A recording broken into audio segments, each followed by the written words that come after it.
So, paano yung install yung steering damper? Meron tayong 4 na brackets. Sinandwich lang natin dito sa steering neck, tsaka dito sa suspension natin. Bale, ito yung unang bracket. Lagay lang natin dito yung bolt, tapos nut. Tapos yung isa naman, ganun din. Sasandwichin nyo lang to, bandang taas. So, dito sa kanan, okay? Pag nakaharap kayo dito sa deck, mas maiksi yung bolt nyo. Dito naman, mas mahaba. Dito naman sa kaliwa. Yan, pasok lang yung bolt.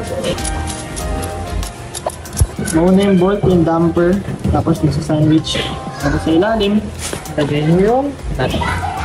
Ulitin ko lang, bolt, damper, bracket, pababa, bracket, tapos nut sa ilalim.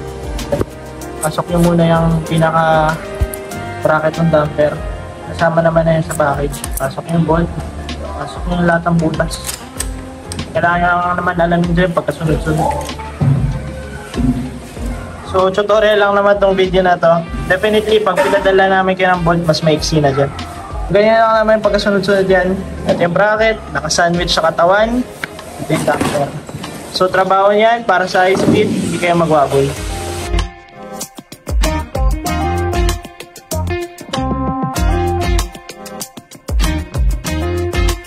So, nakabit na natin yung steering damper.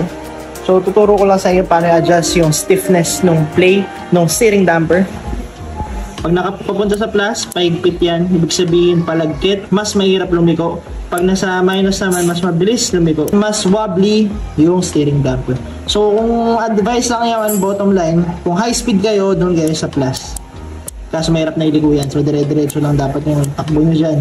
Pero kahit high speed yan, hindi na yun mag-wobble, no? And advice ko rin, pag first time yung gagamit, dun muna kayo sa pinakamababa sa minus. Konti-kontiin yung practicein.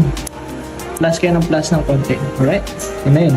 Beautiful. Thank you for watching the video. Nagbebenta kami dito ng electric scooters, unicycles, and bicycles. Brand new and used.